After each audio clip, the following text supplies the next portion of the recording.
બાપુ આજે તમે જવાબ આપો ને આપો, મંગળવારે અને શનિવારે વાળ કપાય કે ન કપાય? એલા કપાય.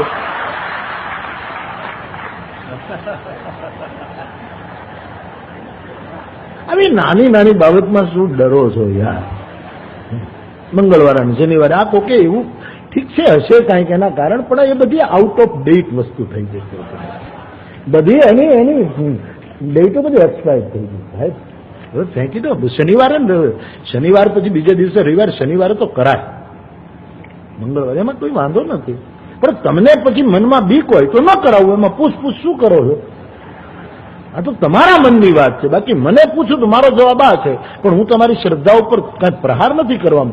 તમને બીક રહે ને પછી શનિવારે તમે વાળ કપાવો ને પછી માથું દુખે, પછી એમ થાય કે શનિવારે વાળ કપાવ્યા નથી, એવું કાંઈ નથી. ઈશ્વર એટલો બધો તમે હળવો માનો છો કે તમે કયા દિવસે દાઢીયું કરો છો એ ધ્યાન રાખે?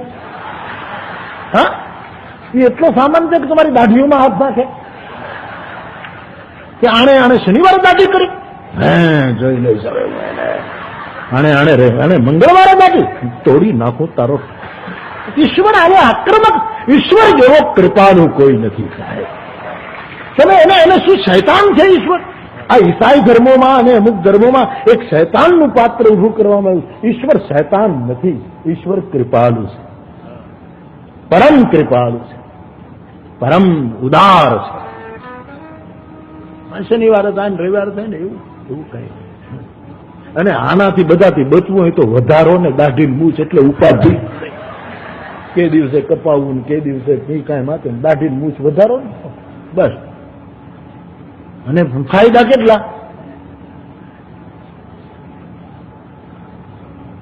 બહુ ફાયદા. કોક આપણને ભાડે ત્યાં જ પ્રણામ કરે, બાપજી નમસ્કાર. હા, મુંડન કરાવો તોય ફાયદા અને જટા વધારો તોય ફાયદા. મુંડાએ 3 ગુણ, સિરખી મીટે ખાજ, ખુજલી મટી જાય.